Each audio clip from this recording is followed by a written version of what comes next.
Okay.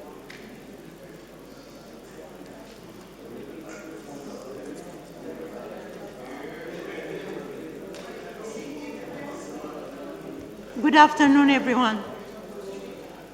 I know it's hard to have a focused session after such a fantastic meal, but we have to go to work now.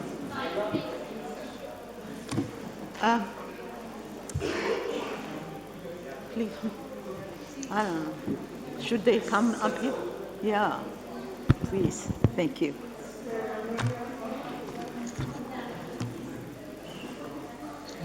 Hello? Folks, oh, I'm sick of this.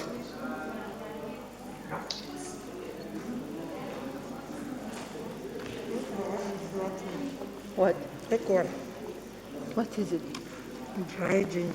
Oh, right, it's good. Look for the throat. Okay. Very nice.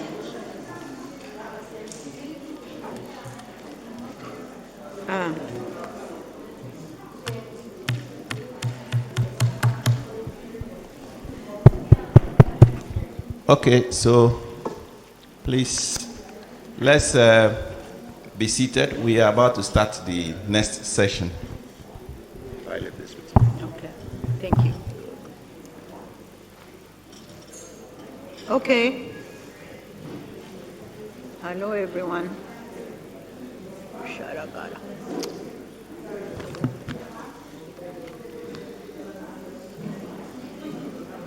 Which of the mics you want to use, this one or this one? I don't know, whatever works.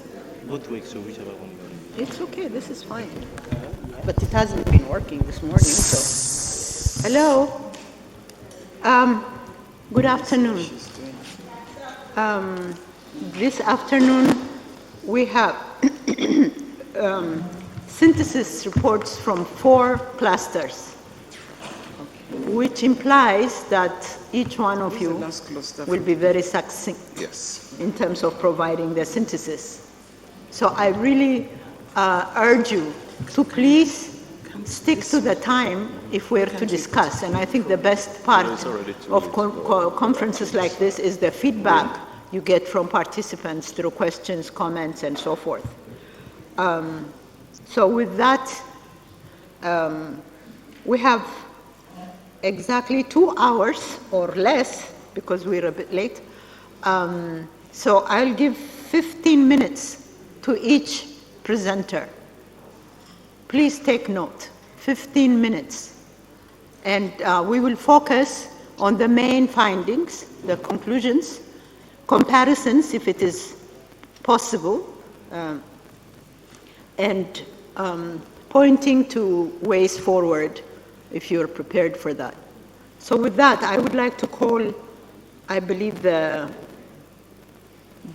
cluster for the Horn of Africa, Kassa, Teshager. Okay, so I can easily harass my own compatriot. Please.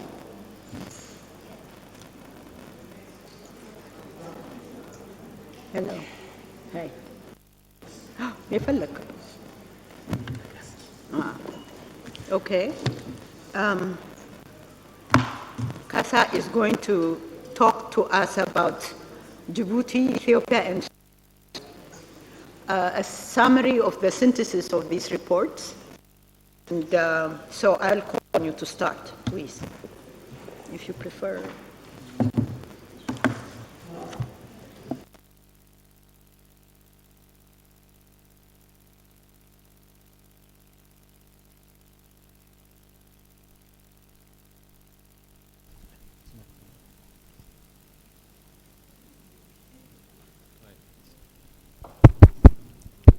Thank you very much.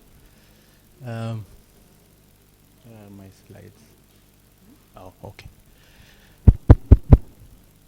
Good afternoon, everybody. This team is from Horn of Africa,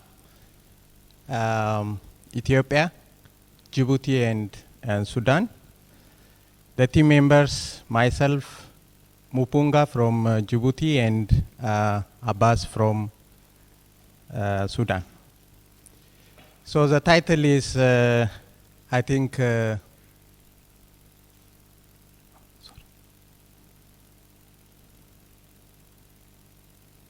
So is that not working? Oh, please go ahead once. Yeah, please finish it first. Yeah, thank you very much. So I will give a background of our analysis, the background of the three countries. As you know, Ethiopia is the second largest country in terms of population, following Nigeria. And Sudan is also large in terms of land size. But Djibouti is a very small nation. So we do the comparative analysis of these three countries, taking gender equitability and transformative social policy into account.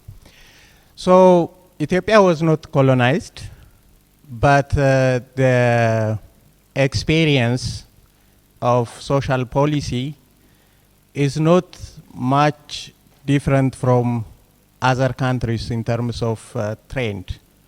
So we can say that indirectly the influence was there, but directly colonizers were not there to establish their administration. So the period from 1940s to 1971, 1974, we call this the imperial era. And the government was mainly capitalist oriented, influenced by the Westerns, mainly French, Great Britain, and Americans. Then, starting from 1974 to 1991, we call this socialist government. And it was also influenced by Eastern Europe countries in terms of social policy development. But starting from 1991 to 2018, we call this EPRDF, or Revolutionary Democracy. This was highly shaped by a structural adjustment program in terms of crafting policies. And now we are in the period of prosperity. And it is yet to be seen. When it comes to Djibouti, we can categorize this colonial and post-colonial. Till 1977, it was a French colony, and most policies were influenced by the French system. And in 1977, Djibouti got its independence from France, but the system of France was there even for 2 decades, and policies were shaped, social policies were shaped by mainly French system, but I will come back to this in detail. Sudan, pre-colonial period, we call this Anglo-Egyptian colonial rule, and the system was shaped by this British system, but in collaboration with Egypt again. Post-colonial, starting from 1996 onwards, but unfortunately the experience of Sudan tells us that these 2 periods of war distracted the country, especially in terms of policy. Go ahead, please. So the problem that we are interested in is that, as you all know, and also strongly argued by Professor Jimmy Adesina, and also Professor Tandika, Africa's effort towards achieving socio-economic development is an unfinished project. Why? Because we are living in a deep crisis in poverty, inequality in terms of income, in terms of gender, in terms of youth unemployment, conflict. All these are problems that we need to tackle. And the scholars in the field argue that if our social policy is sovereign and transformative, we can change this. However, we don't have well-established lesson to confirm this, and that is the reason why we do this analysis. Go ahead, please. Let me start from Ethiopia's trajectory of social policy. One of the social policies in Ethiopia is social security policy. Informal social security was there even before 1963 in Ethiopia. We have our own local name for that, and this system has done a lot of things, positive things. But formally, social security policy has been started since 1963 after the craft of this public sector security, social security proclamation. But the problem of this policy was that it targeted only public servants and military bodies, including police. So the private sectors, other citizens were not covered by this policy. Then in the 1970s, especially during the socialist government system, there was an emergency response taking social security into account. The government established rehabilitation and a relief center and got assistance from many countries to support, because that time there was war, there was drought, and there were many crises in the country. But in 1995, the Ethiopian constitution provided social security as a right to those who are interested in, at least in principle. And it's a good example, like a good model for others too. And the next year, in 1996, the government established this developmental social welfare policy, but that was not formulated because of lack of resource. And they established this productive safety net program in 2015.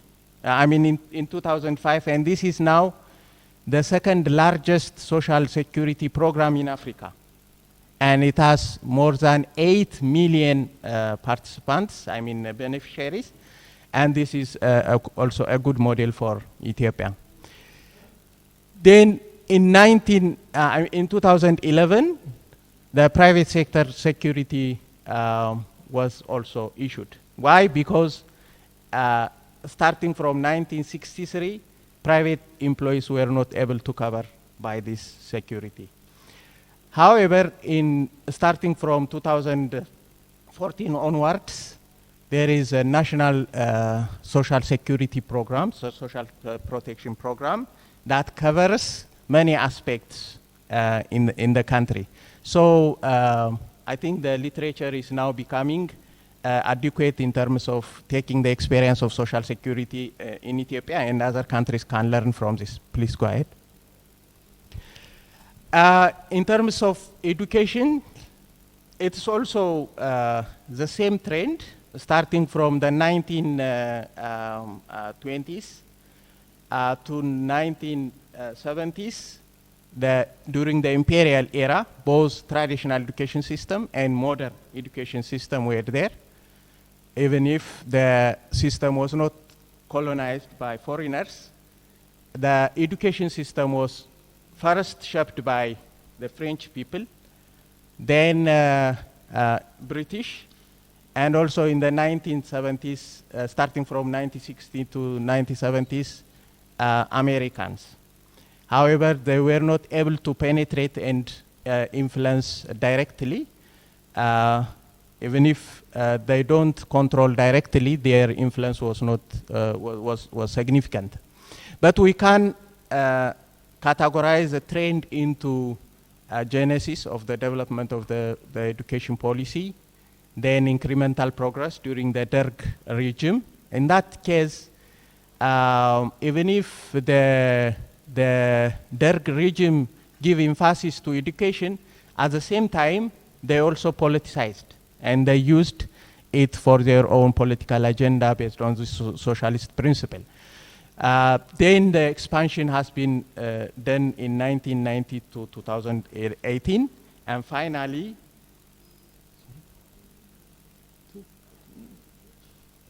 okay. So please go ahead. Health policy is also in Ethiopian context. We can see it from the late colonial era to the current in terms of trend. We do have a good trend developing the health policy to more preventive focused approach, and the primary healthcare unit is the model in Ethiopia. Go ahead, please. Then employment policy is also the same. It has a good trend in terms of giving opportunity for youth based on this national employment policy. Please, go ahead. Then Sudan, in Sudan, again, education was highly controlled by British system, and women and children were not able to get access to education because of the interest the British had. Please go to the next slide.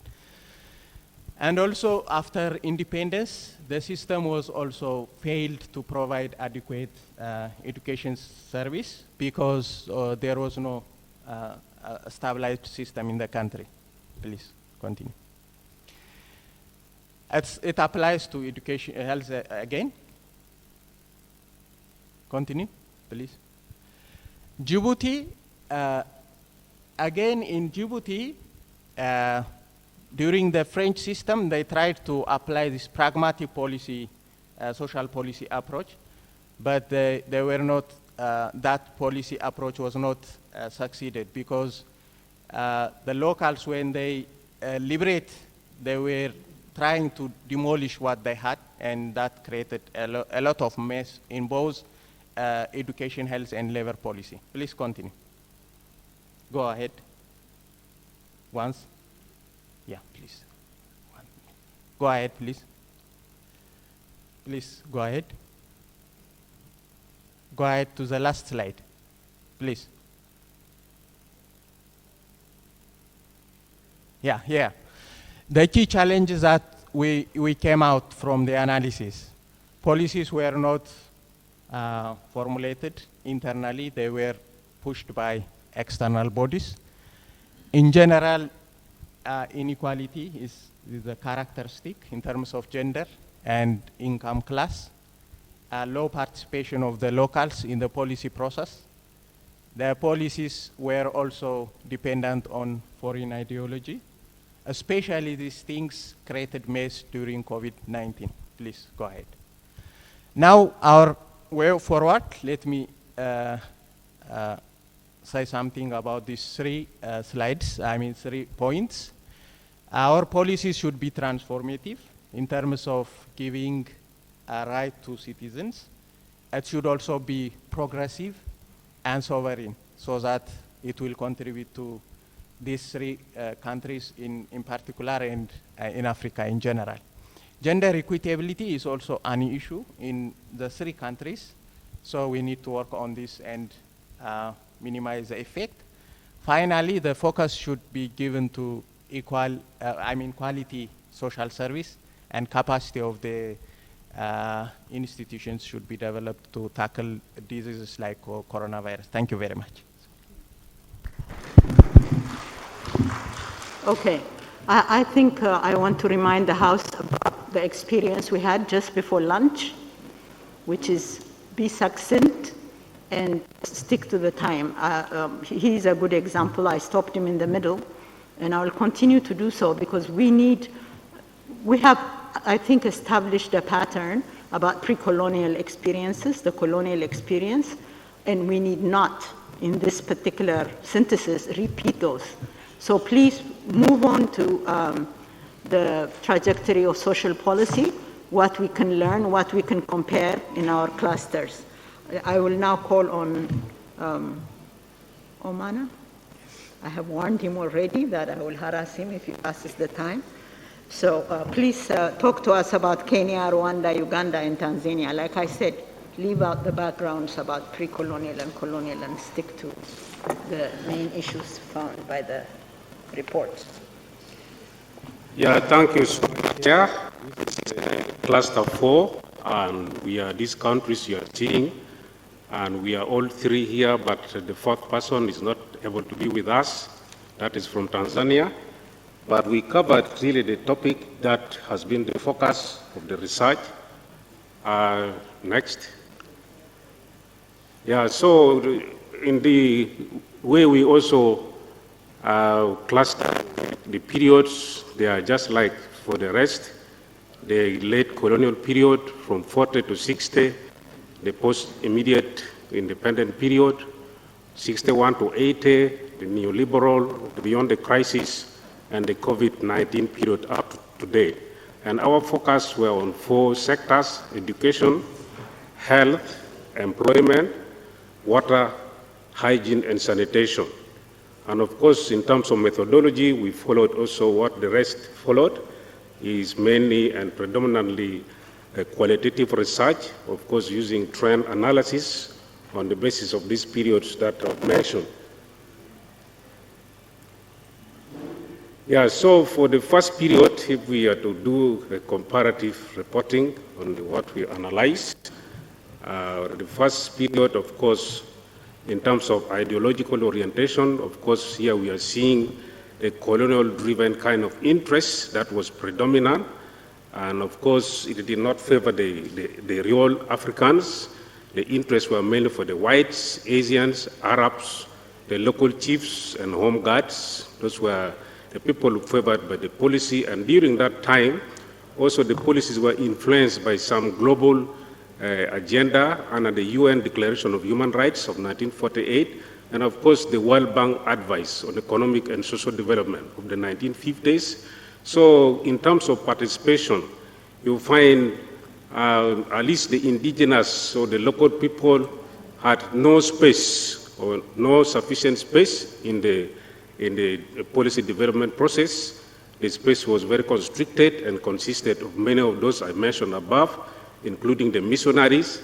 And of course, in terms of the policy value, the key emphasis here was on access, and access to education, access to health, which, as I said, did not favor the local people, because whoever was sent to school was to beef up the administrative structure of the whites. And because of that, there were a lot of segregation and inequalities in the social provisioning in terms of health and education. Yeah, so for example, if you look at the health sector, you find the maternal and child health care was mainly offered by the missionaries, and from the colonial office there was no priority in the colonial budgets regarding this. And also in terms of education, there was like a kind of institutionalized discrimination in respect of these policies which are there in Tanzania. There was, for example, a non-native education ordinance of 1948, the Bansen Education Commission in Uganda of 1952, and the Bicha Commission in Kenya of 1950s, all had that kind of discriminatory tones in them. For example, also in Rwanda, between 1945 and 1954, there was that ethnic segregation in the education sector, where, for example, in one institution called Strida College, there were more than 90% of Tutsi. And you can remember this kind of discrimination is what led to the 1995 genocide in Rwanda, and that's something which is not a good thing. But also during this period, most of these countries tried to ensure that there was some kind of gender equality, but also this was strange because only girls from what we call elite families, like the families of chiefs or prominent people in societies, were only encouraged to go to schools. But if you're a person from an ordinary family, it was not for you. So generally in this era, the policies were very unfavorable to people, and partly that's what fueled also the rise of independent movements, where we find in the 50s, like the Mau Mau came up there. There were other movements like the TANU in Tanzania, Mau Mau was in Kenya. All this was just because of the injustices that the people saw being practiced by the colonial powers. So in the post-independent period, you know, all the countries got their independence around the space of 4 years, and the ideological shift was not different from the rest of other African countries, at least the English-speaking countries, where the focus was in Africanizing the society. In other words, the interests were for the welfare of the Africans by improving mainly the access to quality education and employment and other services, of course. And during this period, of course, as I mentioned, there was an emphasis on consolidating independence. That spirit of nationalism was there, Africanization of the economy. And here we see two focus. One, in Tanzania, this is where we saw the socialist kind of ideology also coming in by the time of Nyerere, and also capitalism mainly in predominated Kenya. And also in Uganda, there was that Common Man's Charter by Obote in the 1967, and all these policies mainly were moved by these African countries to try to remove the triad of poverty, disease, and ignorance in society. And also this period also witnessed the coming up with what we call the human rights principle in social development.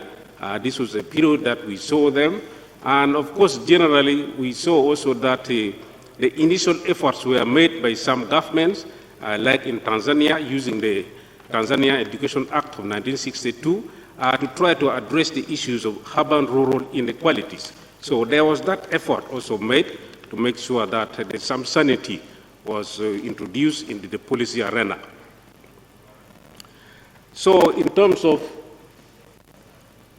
course, during this period, you see, like I said, in 1967, the Omona of Tanzania, they moved to the left, the Obotes, but the situation did not improve because there were inequalities. For example, in Uganda, the situation was worsened during the Min's time. Next, please. So the period of crisis, as we have already talked about, this was a period, of course, that also saw very serious ramification in gender inequalities, mainly in the health care across the region, with the greatest burden being on women, also including on education, where there was a high level of school dropout as a result of these policies that were introduced around this time. Yeah, so of course, during that same period of time also, there was that move, what we call social development adjustment, to respond to some of the pangs created by the SAP. And here we see a lot of policy responses by the individual countries. You see the coming up with universal primary education, the commissions, and other policies in the different countries. But here also we can appreciate that the gender effect was noticeable in most of the countries, as was seen by the increased enrollment of girls, mainly in Kenya and also in Tanzania and Uganda. And beyond this period, this is a continuation of the SDA, and of course here also we see the same ideological drive, and also we see, as we have noticed in many of the presentations here, the nationalist and Pan-Africanist ideology, and also of course the domineering also influence, or some people reported the expanding influence of the donor communities. Yeah, so the same period also saw the coming, this is the period now which witnessed the coming of many of the gender policies. So many on health, education, on employment, and this had very significant effects on gender empowerment and activism in the region. So beyond the COVID period, and beyond, somebody already said, we have not gone beyond the COVID period. But this is what it is really. The ideological is still neoliberal in approach. The politics of policy development and implementation, most of the stakeholders, of course, are the public, the market, and the community institutions. With the government, really, public funding is the major source of funding of public policies. Of course, stakeholders remain multiple, both local and global. Yeah, so we see also The COVID period also exposed so many things like that gender policies are still wanting. There are a lot of vulnerabilities of women in terms of healthcare, employment, education, water and sanitation. The evidence are there, high dropout rates of girls in schools, maternal death and unemployment increase among women. All these are in our reports. And also the countries responded differently to COVID-19.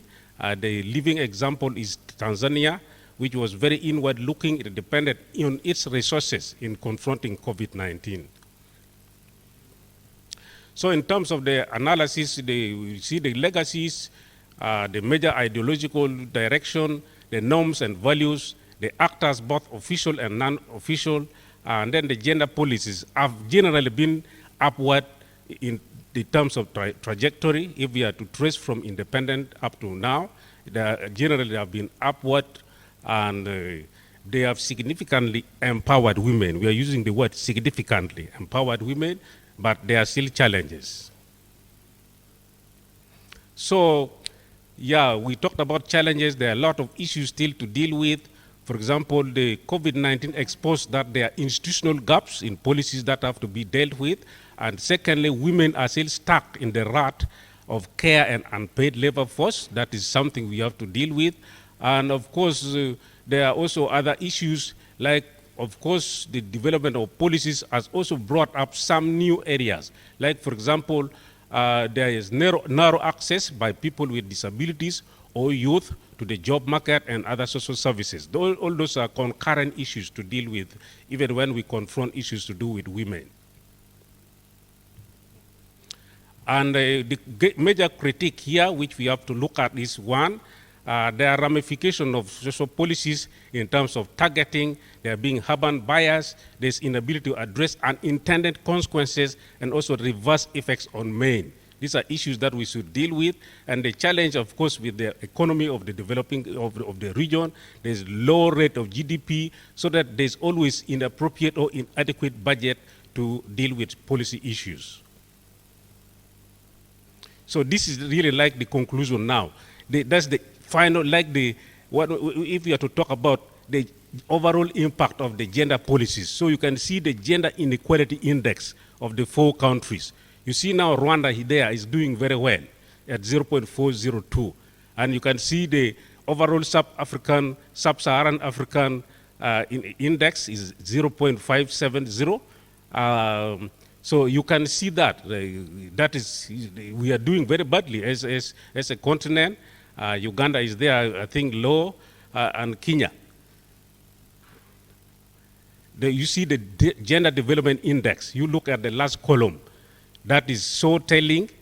You can see there still Tanzania and Rwanda are doing very well in the region. Now, when we talk about trajectories, these are like cumulative effect of the different policies that have been implemented. So the other countries are doing fairly well, but there are also explanations for those differences.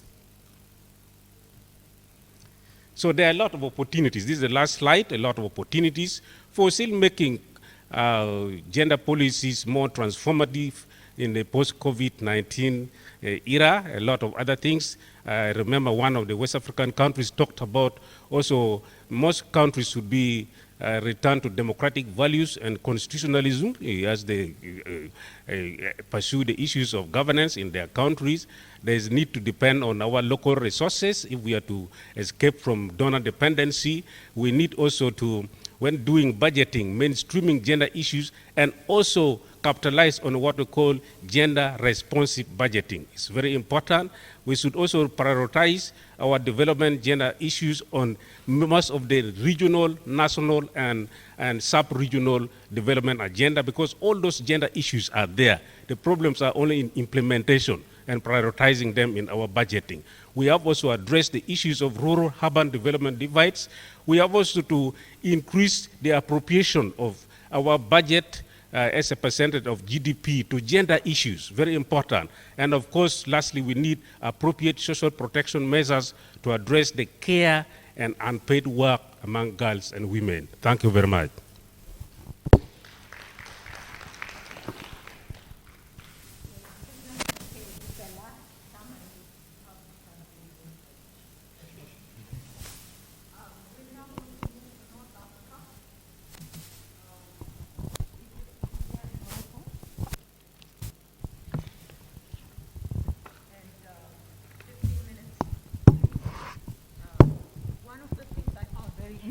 in the last presentation is that the absence of social policy leads directly to conflict, is one of the summaries that was pointed out. So, and they have also emphasized the need for local initiatives in terms of policy formulations. Both agreed that most of our policies are either imported or hardly ever implemented. So we will keep this in mind going forward to North Africa. Bonjour. Bonjour.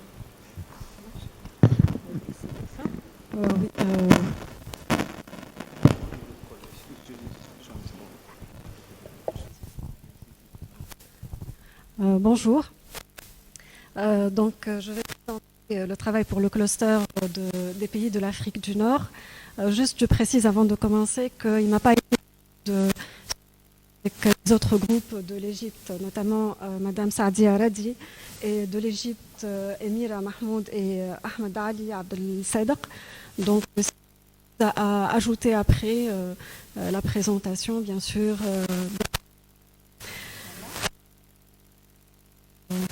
Ils sont en ligne. Donc pour commencer... The translators can't hear you very well, so I ask you to speak up. Thank you.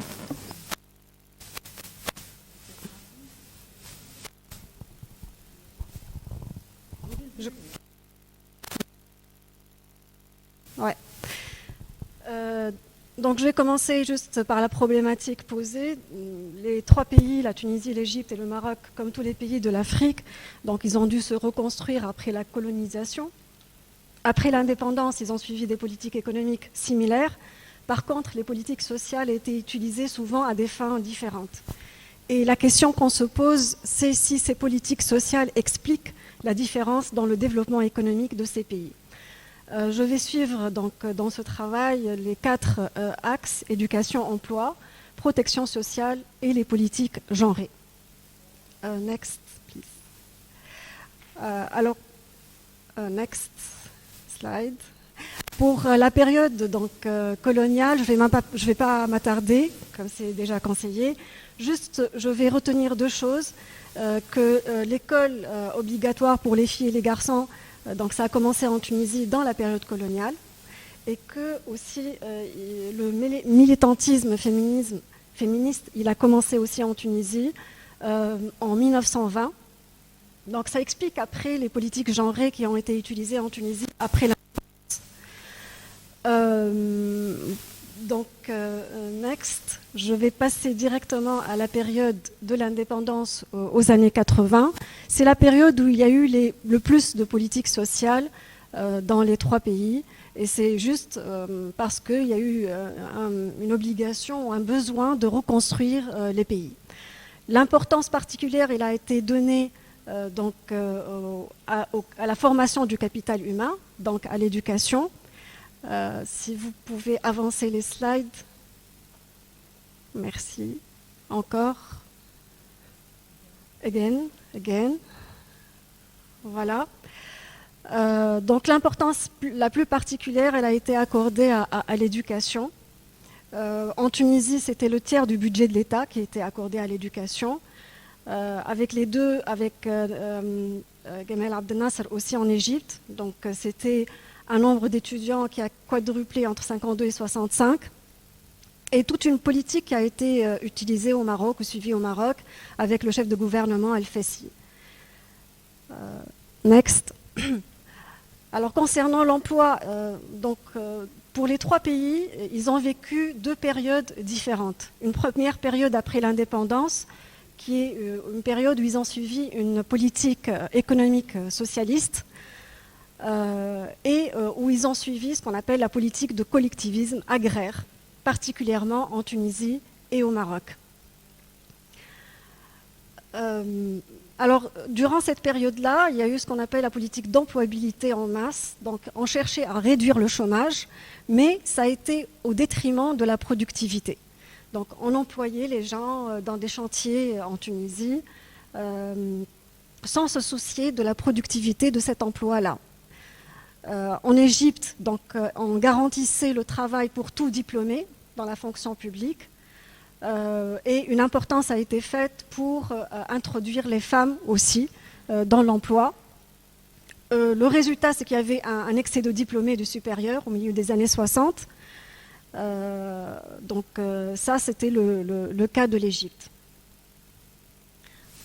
Next. Donc, au Maroc, il y a eu une politique de distribution de terres agricoles. Donc, elle a été suivie jusqu'aux années 70. C'était la façon de combattre aussi le chômage. Et il y a eu ce qu'on appelle l'indexation des salaires au coût de la vie, lorsque l'indice de coût de la vie augmentait de plus de 5%. Next. Donc, en conclusion, pour cette période, la politique sociale était financièrement insoutenable à un moment donné, et pour le budget de l'État, donc pour la Tunisie, l'Égypte, mais aussi le Maroc. La politique sociale d'embauche massive n'a pas été transformative, vu qu'elle ne prenait pas en compte l'élément de la productivité. La deuxième partie, après l'indépendance, donc suivie par les trois pays, ils ont suivi une politique économique libérale, l'objectif étant de relancer la croissance économique afin d'améliorer le niveau de vie et de constituer ce qu'on appelle une classe ou une classe sociale médiane, de revenus médians. En Tunisie, il s'agissait d'une politique économique axée sur la promotion des exportations, qui a donc abouti à un taux de croissance élevé, autour de 8%. La politique sociale était une politique contractuelle, donc entre le gouvernement d'un côté, l'UTICA, l'UGTT, donc tous les organismes syndicaux de l'autre côté. Alors, ils se sont mis d'accord sur une augmentation du nombre de jours de travail, de congés, renforcement de la sécurité des travailleurs. En contrepartie, le syndicat, voilà. Donc le syndicat avait l'obligation de ne pas demander une augmentation salariale outre que celle répondant à l'augmentation du coût de la vie. Ceci a donné des grèves, une signature d'impact social et une augmentation des salaires minimums de 33%. En 1978, il y a eu la grande grève générale. Donc, next. Thank you. Je vais passer directement à l'Égypte, où la politique se basait sur l'ouverture de l'économie, la mise en place d'une zone de libre-échange qui a donné aussi un taux de croissance élevé de 8%. Mais la politique ne pouvait pas se poursuivre parce qu'elle ne profitait pas de la même façon à toutes les classes sociales. Au Maroc aussi, on parlait de l'économie libérale, en créant un climat des affaires favorisant l'économie. Et même chose, donc même constat, c'est que la croissance n'a pas profité de la même façon à toutes les classes sociales. Next. En termes de protection sociale, au début, on parle au début de la période libérale, les niveaux de vie des trois pays étaient soutenus par la compensation des produits de base. Elle était financée par le budget de l'État, mais avec la crise pétrolière des années 80, donc il y a eu des grèves parce que l'État ne pouvait plus continuer à financer cette compensation. Et il y a eu ce qu'on appelle la révolte du pain, que ce soit en Égypte ou en Tunisie. Donc je vais passer directement à la santé. Donc pour dire que durant cette partie-là, il y a eu ce qu'on appelle en Tunisie une politique de limitation des naissances qui était très importante. C'est une politique genrée et qui a permis donc à la femme de ne pas être cloîtrée dans la maison, donc d'améliorer son environnement, d'être productive. Ça a permis à la famille aussi d'investir dans le capital humain, donc dans les enfants. Je vais passer donc à juste une dernière chose en termes de politique genrée. Il y a eu le droit de vote pour les trois pays, le code de statut personnel, donc en 1956 en Tunisie, et le droit d'avortement en 1973. Si vous pouvez avancer. Next. Encore. Donc, là, c'était juste quelques photos après l'indépendance, comme quoi le président, donc, il a insisté sur tout ce qui est politique genrée. Je vais passer l'ère de l'ajustement structurel pour dire juste qu'il y avait des politiques sociales, mais pour réduire les effets néfastes du plan d'ajustement structurel. Et je vais passer à la période 2011, si vous pouvez avancer les slides. Encore, plus, encore, next. Donc là, c'est juste, en 2011, il y a eu la révolution en Tunisie et en Égypte. C'était une revendication de droit au travail. En Tunisie, il y a eu l'allocation chômage Amal. Il y a eu aussi une plateforme pour protéger les travailleurs dans le secteur informel qui s'appelle Ahmini. Donc pratiquement c'était pour les femmes qui travaillaient dans l'agriculture mais de façon informelle. Et il y a eu le programme MN qui est financé par la Banque mondiale, alors qui existe au Maroc, qui existe en Tunisie et qui existe en Égypte et qui consiste donc à des transferts pour faire face au Covid, transferts monétaires qui étaient temporaires. Il y avait aussi des transferts monétaires permanents pour la population vulnérable et une allocation familiale pour les enfants dont l'âge est compris entre 0 et 5 ans. Je peux ajouter quelque chose, une dernière. Avancer pour la conclusion. C'est bon. Donc là, c'est pour dire que le plus grand investissement en politique sociale s'est fait suite à l'indépendance. C'était la période de construction pour les 3 pays. Les politiques sociales se sont montrées insuffisantes et pas productives à chaque fois qu'elles ont été utilisées pour atténuer les effets d'une politique économique libérale. La crise sanitaire a montré l'insuffisance des politiques sociales dans les pays de l'Afrique du Nord. L'investissement en politique sociale genrée, bien que important en Tunisie, reste insuffisant, et ce dans les 3 pays. Beaucoup reste à faire en termes de politique sociale genrée, afin que la femme intègre davantage le marché du travail et devienne économiquement indépendante. Et à mon sens, c'est la politique sociale la plus productive que peuvent emprunter les pays de l'Afrique. Voilà, et merci.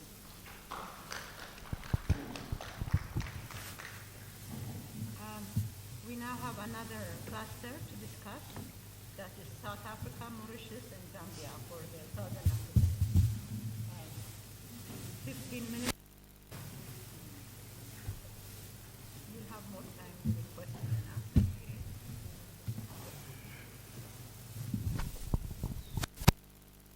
All right, thank you very much. I think I'll take you through social policy making in Southern Africa. Okay, my name is Dr. Newman Tekwa. Our title, I think, is showing. Can you please show the slides? The time is ticking. Okay, I'll be representing Southern Africa team with Professor Ramola and also Dr. Nkumpu Nwalimba. Okay, can you please show the slides? Okay, all right. Okay, that is our title which we are using. This outline. I won't take much time on that one. Then the approach, I think it has been given a historical analytic approach. Then that is maybe the map of the slide. The map country where Zambia is located, Southern Africa, at the tip, southern tip of Africa, and also Mauritius, an island in the Indian Ocean. All right. Social policy making then trends during the colonial pre-independence period. This period covers between 1964, 1968, 1994 for Zambia, Mauritius, and South Africa.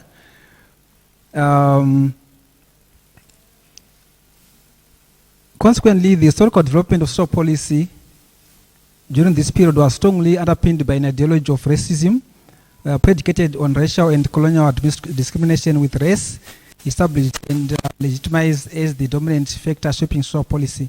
So we're just saying that maybe the main issue there, the ideology shaping underlying social policy making during this period was what? Racial discrimination. Is mentioned with one key informant was that policy must be located in the history of colonial domination. The historical contours we need to place analysis of social policy. Okay, I will not take much time on this, on the colonial pre-independence time. I'll move on to the social policy making patterns and trends during the early post-colonial period. Okay, yes. This was underpinned by a nationalist ideology and maybe issues of social justice, where the new government sought to undo colonial legacies and expand social provisioning to populations and areas to ensure that basic needs and services are available to everyone. So the various imperatives such as beliefs of solidarity, collectivism, and risk pooling were some of the norms which guided social policy during this period. Okay. Then you'll see that in Zambia there was one Zambia, one nation. Those are some of the national discourses which were available during that period. Then also find that in Mauritius it was heavily influenced by Fabianism, where the government tried to universalize access to social provisioning to everyone. Then South Africa was quite different. It got independence during the period of neoliberal ascendance, which actually made the country found itself at a very crossroads in trying to implement its social policies, that is, I would maybe indicate to you. Then we move on to the ideological power struggles and social policy making during the later post-independence to the COVID-19 era. This was a very difficult period of social policy making for most African countries. We found that external pressure on the domestic policy making space became very prominent. The national policy making became contested areas featuring different ideological persuasions, actors, and interest groups. So mostly found that during this period we saw the curtailment of the capacity of the centers of government to maintain autonomy and exert control over their policy making space, and subsequent loss of policy space by governments of developing countries. It were only those governments which were very strong, which could withstand such pressure from external actors. So the resultant pattern and trend social policy reflected the erosion of domestic political authority and the flow of authority, or if not power, away from traditional institutions of government, upwards to national financial markets, global companies, and also supernatural entities. So the neoliberal globalization represented an attack on the nation state, and it was only those governments which were quite strong which could withstand that. So we found that most of the governments, including some in Southern Africa, Zambia, actually adopted the social adjustment programs, similar to South Africa. In South Africa, due to the ideological power struggles within the government itself and also pressure groups, the business sector, also even the World Bank and the IMF, forced the country to adopt a liberal ideology, which with a scaled down state role in the economy and the society. Then, unlike Zambia and South Africa, that Mauritius actually stood up and managed to withstand the pressure. And Mauritius is said to have not succumbed to the liberalization pressures of the World Bank and the IMF and protected its welfare spending. The state remained true to its traditional concerns for social justice and playing an active role in shaping its social policies and maintaining universal as opposed to targeted welfare state provisions. Okay. On the gender and gender dimensions of social policy, we find that the pattern and trend of social policy making in South Africa, Zambia, and Mauritius highlighted the enduring intersection of gender, additional processes, and also social policy. The social policy outcome in the three countries reviewed deeply embedded cultural assumptions, beliefs, and shared social norms upon which social policies were been built. If I can just quote one of the key informers was that he was actually referring to South Africa, that the South African particular labor market is insensitive to the other needs of women. Women need to go to maternity, but what we find is that employers are not sensitive to the dynamics of maternity leave. Okay, these are some of the issues of actually gender issues in terms of within the labor market. Then the thematic analysis, I think we managed to find 5. One for the ideological underlying of social policy, external influences, the role of the state, market, and families in social policy provisioning, financing social policy, where we talked about issues of government actually financing their own as opposed to international assistance, then institutional building, which is what also important in terms of gender. Then a critique of opportunities and way forward. One issue is that the mainstream conceptualization of social policy or the male breadwinner model, which tend to frame much of our social policies within the country, within the region.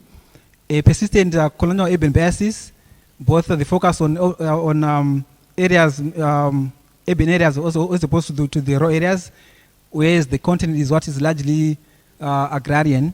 Then also the liberal child poverty discourses, particularly in South Africa, where it tends to separate the welfare of women from that of children to that from that of their mothers. Then prevalent cultural values of caring in government policy framework, which shifts the burden of caring to families, and particularly women. Then the important point is that we need to also do constituency building beyond the democratization of the public space, particularly looking at the role of state feminism in pushing gender issues in policy making. Thank you very much.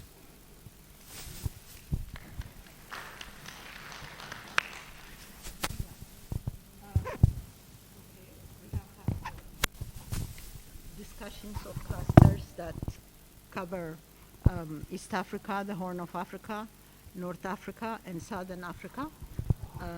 As you must have heard, there are very many similarities, but context-specific responses by social forces. In the most immediate post-independence period, in all the countries discussed,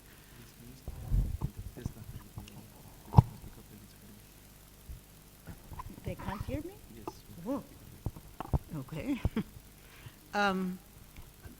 There were similarities in almost all the 4 clusters that are discussed. That is because of colonial oppression in the colonial period, the immediate post-independence period witnessed initiatives towards social policy to address the iniquities of colonialism. But that was short-lived with the structural adjustment in the 1980s, which removed the state, which was the main actor for social policy, alongside families and communities. And we see in all these countries how there was almost regression during the structural period, because like schooling, they pushed for privatization. Those society members that couldn't afford that were put on the outside. The employment, I mean, at least in the 1970s in most African countries, graduates were almost, not always, but almost guaranteed employment. That went by the wayside during structural adjustment. And it is in this period that we see social policies addressing gender issues much more focally, much more directly. But some of the initiative, as was suggested by many of the speakers, came from outside. For example, donors would insist, why don't you have a Ministry of Women? Why don't you have people in the cabinet and so forth? So the pressure also extended to changing gender norms in our different countries. But what came through to me, what I heard, is that these changes were context specific. The history of the countries made a big difference. But external forces were very strong in terms of imposing their own needs, particularly the replacement of the state by the private sector, and therefore curtailing some of the progress that has been made in these different countries. So there are, what I heard at my end is that there is really ample data for comparative studies, but also for conclusion that context-specific conclusions can arise in different countries. For example, when we discussed North Africa, what our speaker emphasized was that in each of those countries, even when similar policies were imposed, the responses were different because of history, because of social forces, and so forth. So I thank the discussants of these clusters. Now we'll be open for questions, ideas, suggestions, but please be aware of the time. I'm sorry. The discussant, I'm sorry. No. Sorry, it's my fault.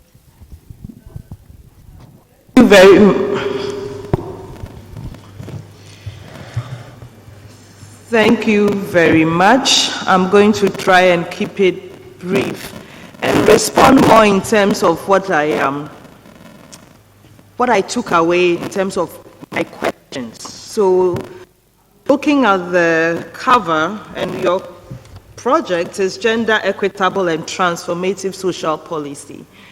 And one of the things that I kept thinking about was, what do we mean by transformative social policy?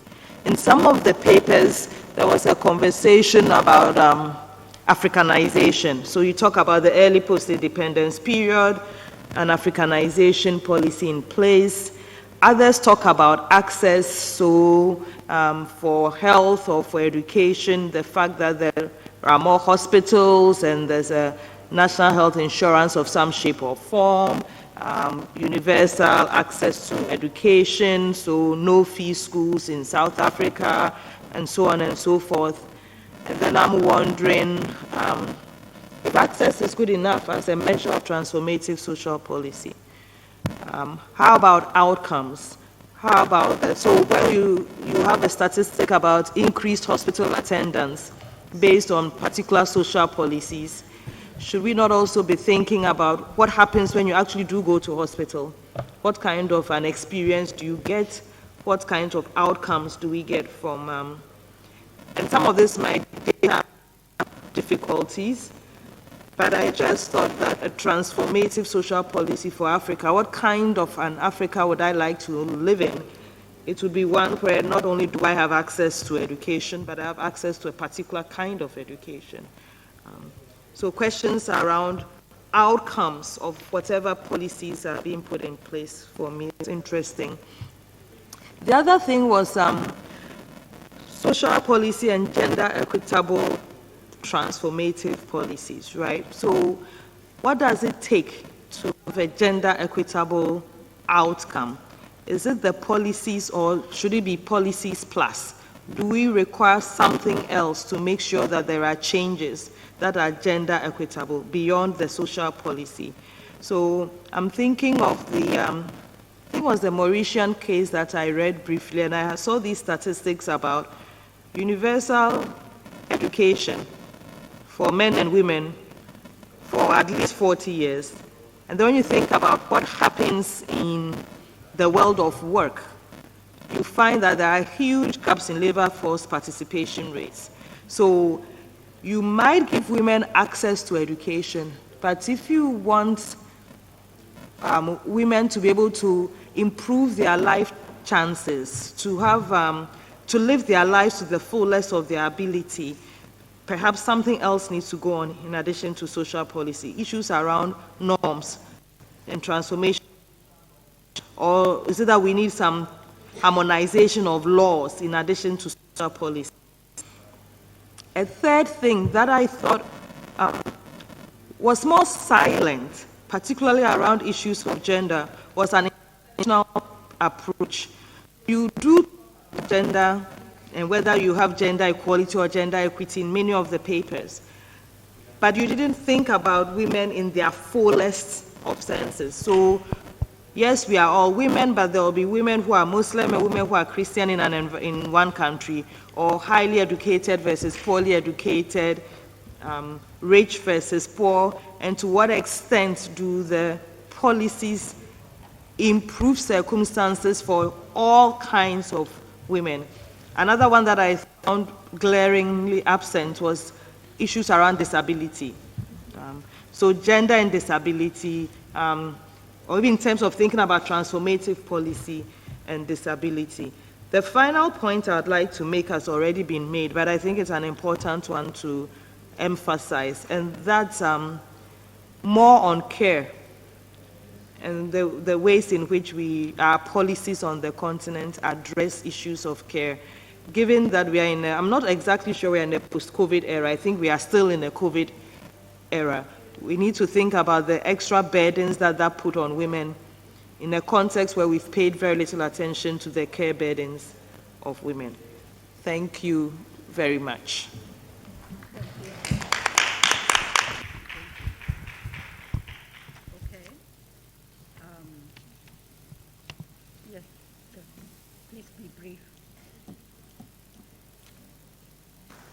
Ok, merci beaucoup. Donc, c'est un plaisir pour nous d'écouter, bien évidemment, les différents conférenciers de cet après-midi. Moi, je vais m'appesantir sur l'Afrique du Nord. Bien entendu, notre collègue a présenté, bien sûr, c'est-à-dire la tendance, justement, dans ces trois pays. Et je vais m'attarder sur les tendances contemporaines, c'est-à-dire à partir des années 90 dans ces pays. On n'a pas oublié encore la fameuse Moudawana, le code de statut personnel qu'on trouve au Maroc, qui a beaucoup aidé les femmes dans ces pays. Mais également, il faut rappeler aussi, dans le contexte tunisien, il y a eu d'abord, bien sûr, l'encouragement à la scolarisation des femmes dès les années 50-60. Mais également, moi je me rappelle au début des années 2000 que j'étais enseignant à l'université de Tunis, déjà les femmes ou les filles étaient supérieures aux garçons au niveau de l'université. Ça c'est un avantage, c'est l'aboutissement d'une politique genrée qui avait commencé dès les années 60. Autre élément très important, je crois qu'en fin de compte, le règne de Ben Ali, bien que le texte de dictateur, n'a pas été aussi mauvais parce qu'en matière de logement et d'habitat, Ben Ali avait créé un fonds qu'on appelle le fonds 26-26 ou bien le fonds de solidarité nationale qui a permis à un ensemble de Tunisiens d'avoir leur propre logement. Presque 85% des Tunisiens avaient leur propre logement. Autre élément très important, ça a permis bien sûr à la constitution d'une classe moyenne, bien sûr en Tunisie. Un aspect très important, le code de statut personnel, bien sûr en Tunisie, a permis également d'abord d'interdire la polygamie, ce qui est un élément très important, d'imposer bien sûr la limitation des naissances, c'est cela dès les années 60, mais bien évidemment d'imposer, c'est-à-dire la scolarisation des enfants jusqu'à l'âge de 15 ans, ce qui permettait de créer une main-d'œuvre par la suite. Donc un ensemble d'éléments, des politiques sociales qui ont permis tout simplement à la Tunisie d'avoir plus ou moins une main-d'œuvre qualifiée par rapport bien sûr à un certain nombre de pays. En fin de compte, en comparant les politiques de l'Afrique du Nord, de ces pays de l'Afrique du Nord, à celle de l'Afrique, à celle du reste de l'Afrique, je crois que bien sûr, il y a un décalage au niveau des politiques sociales par rapport bien sûr à l'Afrique de l'Ouest et à l'Afrique centrale. Il y a par exemple la femme qui fait partie des femmes et bien sûr les plus en mesure de trouver ce droit, d'aider la création d'une classe moyenne, de 3, ça a permis à une classe pauvre d'avoir son logement, de 4, c'est-à-dire ça a permis au moins de créer une classe moyenne, c'est-à-dire un ensemble de paramètres qui ont permis tout simplement à Tunisie de gagner beaucoup plus d'indicateurs en matière de développement humain selon les instances jusqu'aux années de la Révolution, bien sûr qui n'est que le résultat peut-être négatif justement de ces politiques engagées depuis l'indépendance. C'est juste une remarque que j'aimerais faire par rapport à l'intervention sur l'Afrique du Nord. Voilà, merci.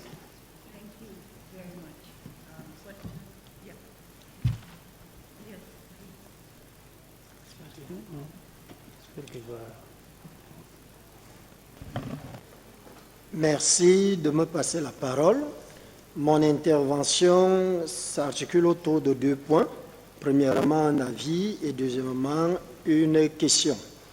En ce qui concerne l'avis, j'aimerais attirer les uns et les autres à ne pas se fatiguer du retraçage de l'époque coloniale ou même de toutes les trajectoires parce que cela permet de comprendre les problèmes contemporains de l'Afrique d'aujourd'hui. Quand on regarde tout ce qui a été dit au soir de ces exposés, on peut avoir un tableau à 2 entrées. Il y a des éléments communs, il y a des éléments de différenciation permettant d'établir une cartographie évolutive des politiques sociales de l'Afrique, ce qui peut donc expliquer, par exemple, pourquoi il y a le sentiment anti-France qui se propage dans les zones francophones.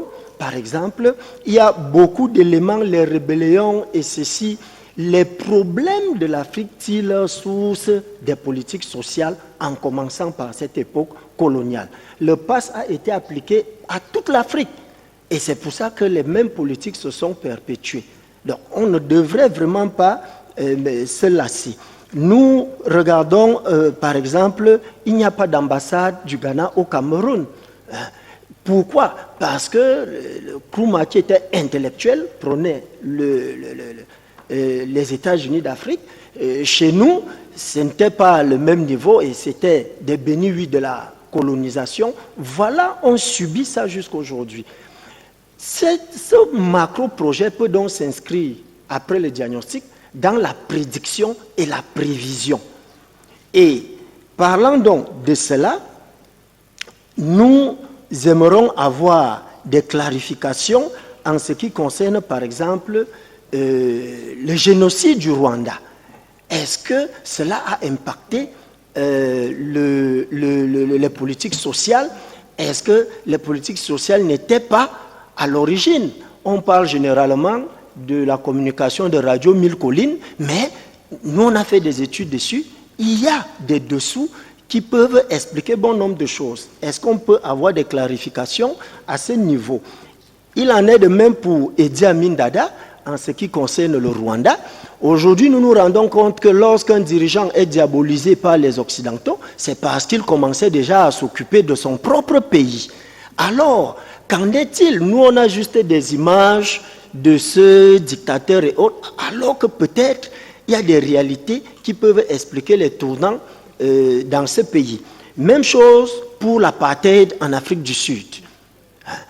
Est-ce que l'apartheid, quelles sont les nuances, les spécificités que l'on peut retenir de l'apartheid en rapport avec les politiques sociales? Et naturellement, le printemps arabe. Tout à l'heure, le collègue a évoqué la Tunisie avec l'ancien président avant le printemps arabe. Nous aimerons avoir des éléments, c'est pour ça que j'ai parlé des éléments communs, des éléments de différenciation pouvant même aboutir à une cartographie évolutive, je dirais même un atlas des politiques sociales en Afrique à des fins de prédiction et de prévision.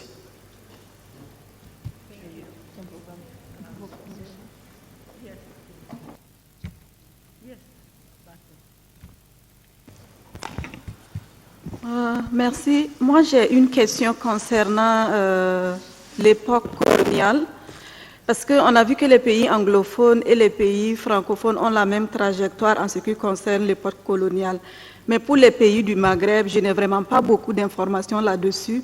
Et j'aimerais savoir si cette histoire coloniale n'a pas influencé l'élaboration des politiques sociales après. Donc, si on peut vraiment nous donner plus d'informations sur l'histoire coloniale de ces pays du Maghreb. Donc, c'était ça ma question. Thank you. I'll take responsibility. We wanted to emphasize the findings of the synthesis. So, she cut short the colonial period. So, but I imagine the organization can help me out. Okay. That these documents will be available at some point. These documents will be available to people to read and take knowledge of what happened or what's comparative about the colonial period. Because right now, we're not going to discuss the genocide in Rwanda, the apartheid in South Africa. We just don't have that kind of time, and we will be losing the main point. So I will leave it to the organizers to make sure that these papers will be available to the group as a whole, so that those people who are interested in knowing the colonial policy, social policy during the colonial period, and conflicts like the genocide being generated because of lack of social policy or inequitable social policy. I think they were only able to briefly indicate the relationships between changes in a given country and the social policies followed or not followed. So in this room today, we're not going to have the background for colonialism in North Africa, genocide in Rwanda, etc. So I will ask the organizers to please provide this information, which are already in the papers given by the speakers, to get the knowledge that they are requiring at this point.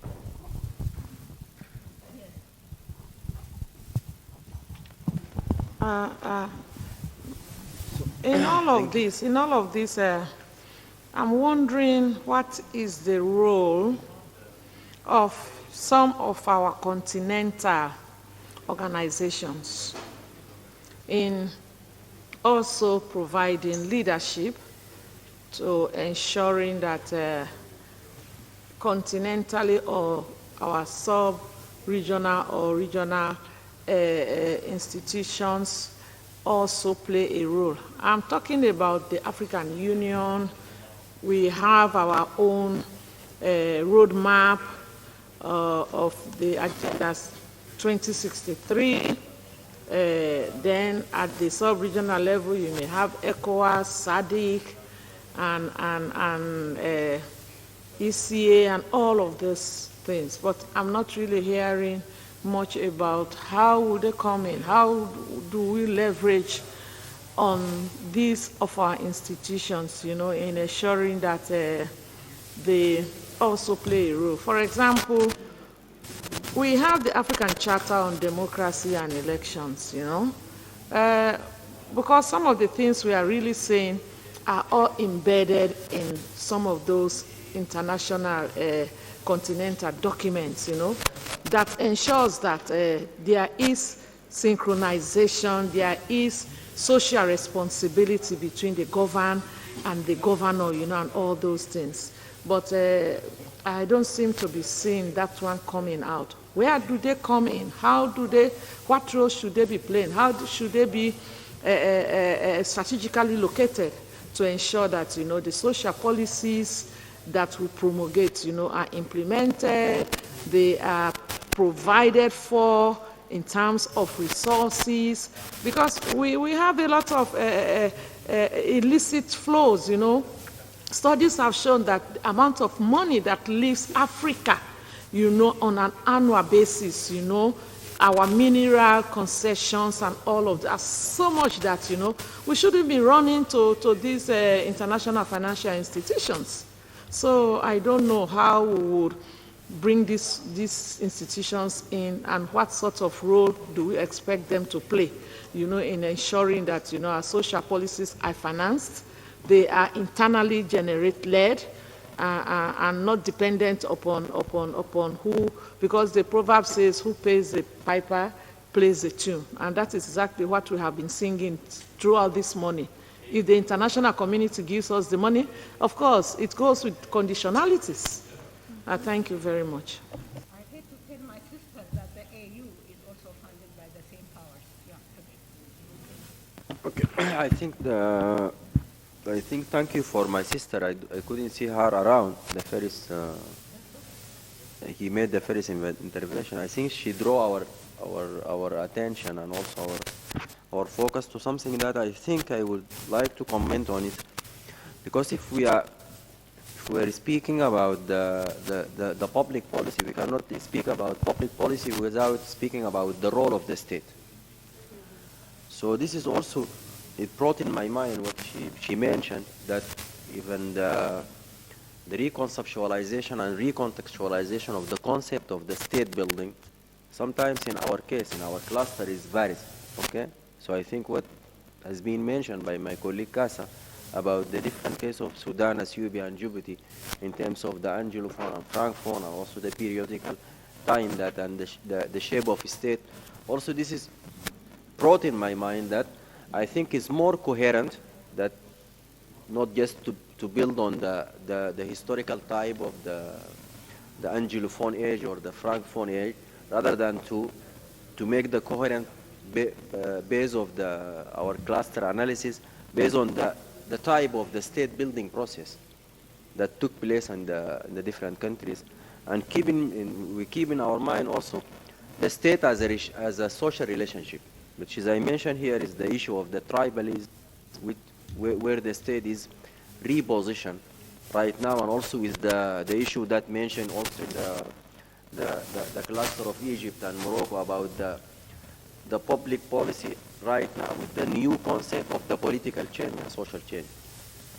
So I think also this is just like, I'm thinking that even maybe also we can add it to our cluster, that to make things more coherent to relate the public policy, because for me the accessibility, what she mentioned, the accessibility, the issue of the accessibility is not the, this is the level of the, it's a micro level of the public policy. If we want to speak about the policy, we should speak about the policy from macro level first. Think about the policy as kind of a new social contract, a new legal framework. So I think this is it should be also taken in our analysis, and think about the state building, because we are in all of the cluster and the different countries, we don't have the same process of the state building. Even if we have the same features of the policy, but we don't have the same process of the state building and reconceptualizing the state building. Thank you. Thank you. I now give the floor to the speakers, starting from my right. Any questions that you might want to elaborate? Sure.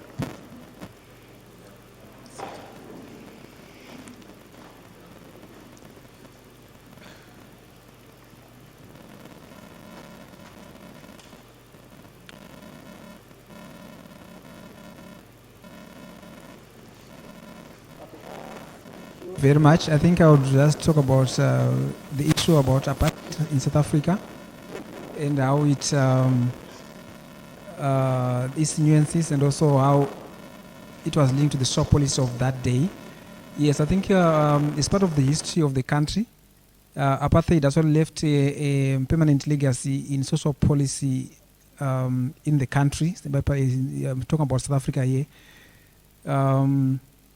For example, in the labor market, I think there was the policy of job reservations, where much of the high-paying jobs were reserved for the whites, and that is tended actually to make racial discrimination within the labor market in South Africa as it is today. Find that much of the high-paying jobs are occupied by whites, with very few blacks occupying such jobs. Apart from the labor market, labor policies, we also have the maybe issue of the land and agrarian issues. Also, is also a very a topical issue in South Africa, which also has its history in the apartheid system, where during that time, only 7% of the country's agricultural land was reserved for the blacks, and the rest turned into commercial farms for whites. So even that skewed land distribution also persisted even today, and actually it's a policy issue which the country is grappling with without maybe a solution maybe in sight on how to address that. Yeah. So as it's been mentioned earlier on, I think we need also to, particularly in Southern Africa, where it has a settler history. We need also to talk about to highlight the prominence of issues of land and agrarian reform as part of the social policy instruments which can be pushed mainly for in the context of developing countries. As much of our population, as has been said by some commenters here, that depend on land or depend on the agrarian livelihoods. So maybe we also need maybe to highlight the issue of land as what is one of the policy instruments. Yes, I think I can stop here. Merci. Je vais juste ajouter quelque chose concernant le résultat de la politique genrée en Tunisie. Aujourd'hui, si on regarde l'enseignement supérieur, deux tiers des étudiants sont des étudiantes en fait en Tunisie. Les juges aujourd'hui, majoritairement, ce sont des femmes. C'est le même cas pour les médecins dans les hôpitaux, donc c'est occupé majoritairement par des femmes en Tunisie. Lors juste après 2011, on a imposé oral une alternance homme-femme, donc chaque liste comporte en alternance homme-femme, et si un parti politique présentait par exemple 3 listes, la première liste elle serait avec un chef un tête de liste homme, la prochaine c'est une femme. Donc c'est une façon aussi d'introduire la femme dans la vie politique. Aujourd'hui en Tunisie aussi, le chef de gouvernement est une femme, ce qui est une première. Mais ce qui reste en fait un problème, c'est que le taux d'activité en Tunisie pour les femmes, c'est 26%. C'est-à-dire une femme sur 4 qui est en âge de travailler se présente, ce qui est un problème, surtout si on compare par rapport à l'Europe où ce taux, il se situe autour de 70%. Et sachant que la femme en Tunisie, elle représente démographiquement la moitié de la population tunisienne. Donc beaucoup de choses, c'est ce que j'ai dit tout à l'heure, restent à faire en termes de politique genrée pour introduire la femme dans la vie active et particulièrement dans l'entrepreneuriat. Voilà.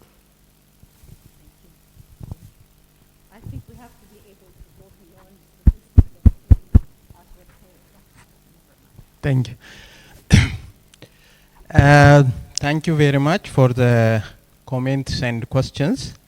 I will reflect on 3 important issues, of course, based on my perspective.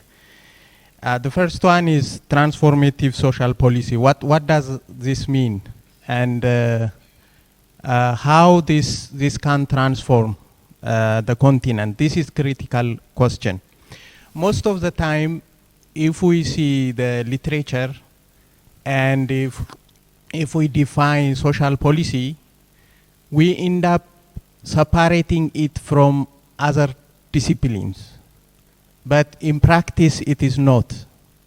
For example, I am in the profession of development economics, and in that literature, we have economic policies. We cannot really separate economic policies from social policies. So those who defined transformative social policy developed a framework to link our social policies with others and become more relevant to the continent. So if our social policy is supporting the vulnerable without giving permanent livelihood, it's meaningless. So for us, we need to focus on the concept of transformative social policy to come up with context-specific relevant policy in the continent and bring change.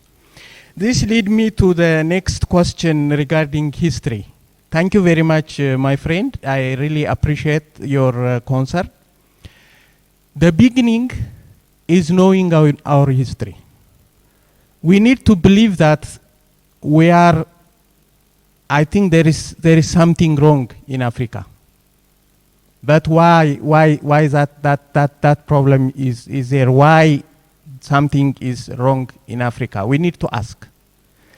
And to get the answer, we need to go back to history and understand our context. Not just to blame others, not just to condemn others' effort, but just to know our status, to understand where we were, where we are now, and where we want to go in the future. If we don't do this, our problems will continue with us. And one of the things that somebody mentioned about the role of our continental organizations, our states, our local organizations, they are responsible, but they are not doing the right thing. They are not transformative. They are not context specific. They are highly dependent on foreign aid or foreign resource. If that is the case, we cannot change the continent. So I also agree that our organizations are not doing their best to change the continent. We have a lot of challenges regarding institutional development in Africa. We have a lot of challenges in terms of building leadership. This leads us to crisis, and we need to get out of this crisis, and we need to think out of the box and come up with a solution. Thank you very much. Yeah, thank you, Chair, and thank you, colleagues. I think I have to pick it up. Are you getting me? Yeah, pick it up from where my colleague has stopped when he's responding to the issue raised by the Honorable who asked the question, what is the role of the continental and regional agencies. It's very true, the question is valid, but they are doing something. They are doing something because, for example, if you look at the African AU Development Agenda of 1963, just go and read it and see how comprehensively they have written on issues to do with the gender empowerment. It's very comprehensive on that. Also, when you look at what we call the AU Women's Land Agenda of 2010 to 2030, they talk so much about equalities on issues to do with land and all. Those are very topical issues that we are talking about here, to empower women and also to bring equality in our development processes. When you look at also like East African community now, they just launched what we call the gender policy in 2018. So the problem, I think, is when it comes to implementation, because they make all these good policies, but they now leave them in individual countries. That is where you are concerned, and I agree with you, because there is nothing like a structure for monitoring and evaluation. What they made? Who should make the accountability for these policies? And I think that's also the same with the other global agenda, these sustainable development goals. Just throw them there, then get the statistics, they just write reports that we are achieving gender Ds on education of children and all. And the world community even buy. Who should be on the ground here from those institutions to find out that kind of issues, or the indicators they have indicated are being followed? That is where the challenge is. Policies are there, just like other national policies, but when it comes to appropriation of budgeting and so forth, there's nothing. When it comes to implementation, these things are not there. I agree with you with your concern. Structures for oversight, for monitoring, important. Now, when somebody asks about these Arab countries, they fairly doing well compared to, and I think the concern was about their history. I think we should not look at the history. It should not be so much on the history now, because that's why up to today we are even blaming colonial powers. We are blaming them for every bad thing. And yet we have been independent for more than 60 years. What have we done ourselves? Start looking at now. Start looking at now. What have you been doing? What are you doing with your resources? That's where the problem is. So the problem is mainly what we call human agency. The ability of specific group of people within a community to try to make use of their resources, form their environment for their good, and it's lacking. We are there, resources are there, we have oil, we have water, we have very fertile. But there is nothing that we are doing with those resources. Human agency is very important. And also, of course, in democratic, when we talk about governance, because that's where somebody talked about here how the civil society can be persecuted, they're marginalized, they don't want. That's also where the problem is, because the state alone cannot do everything. Bring other non-state actors, accommodate them, work together in a concerted way. That's the only way to go about it.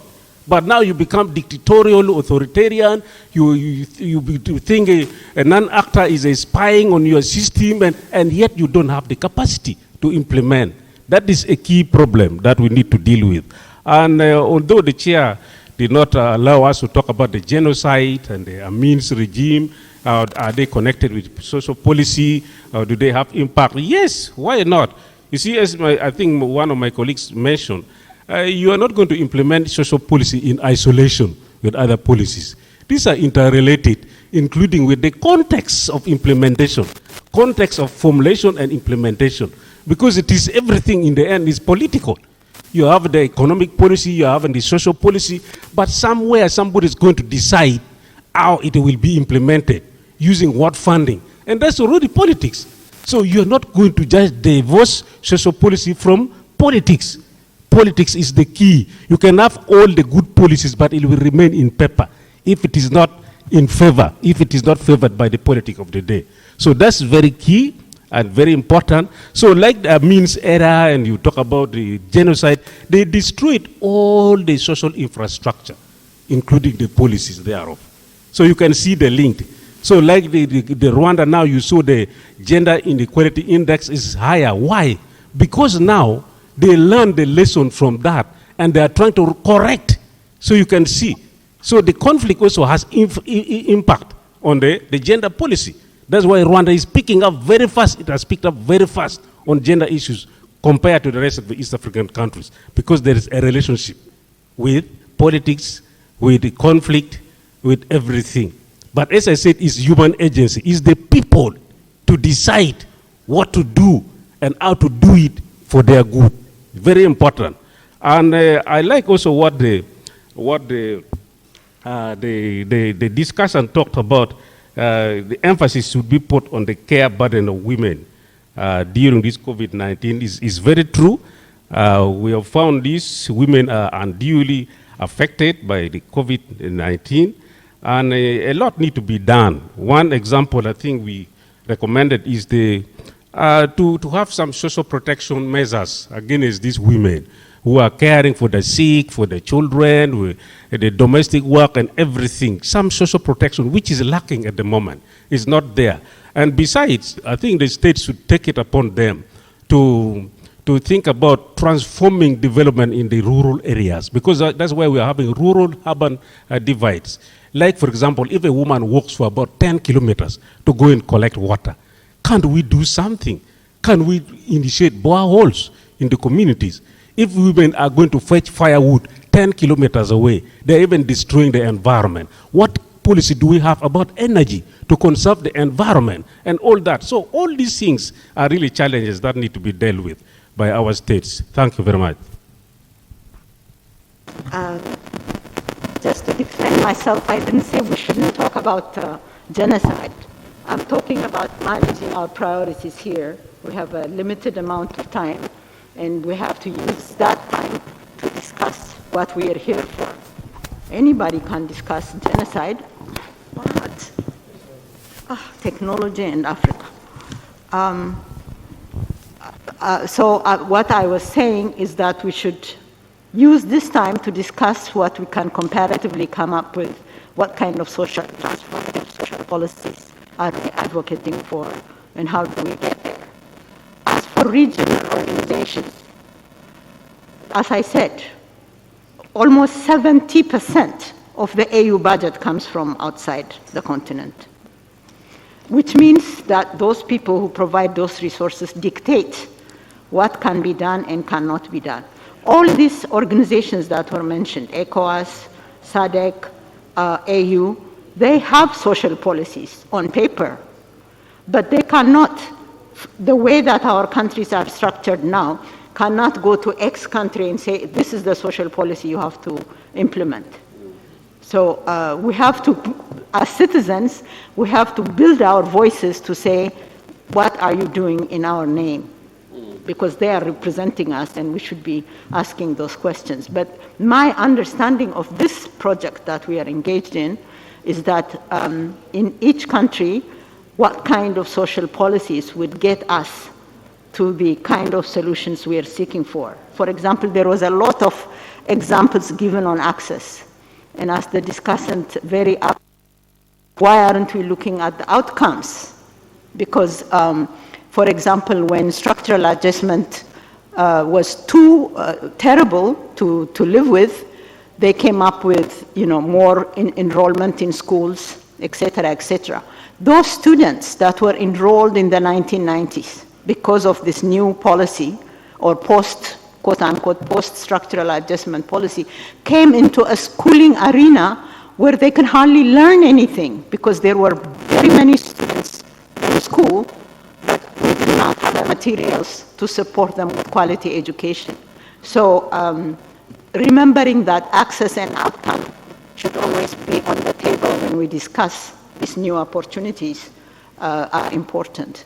And what I tried to say before was that statistics are very interesting. They tell us realities sometimes.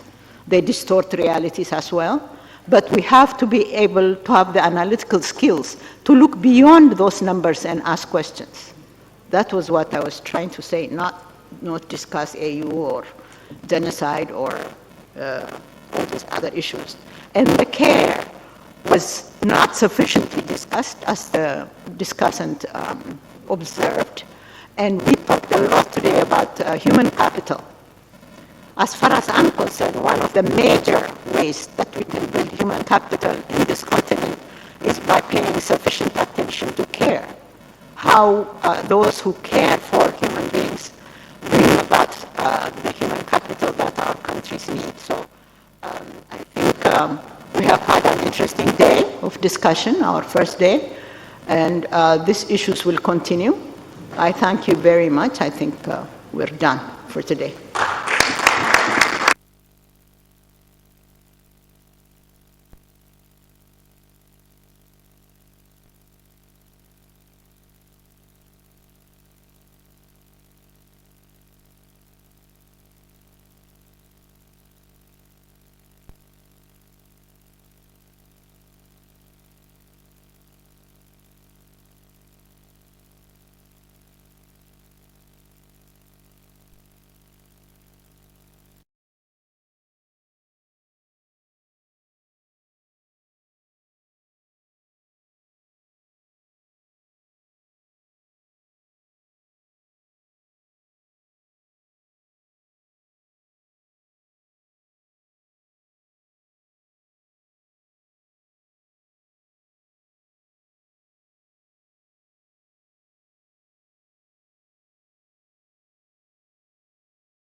finally to have this day one.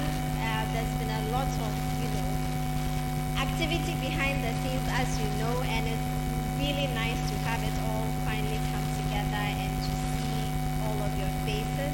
I would just like you to indulge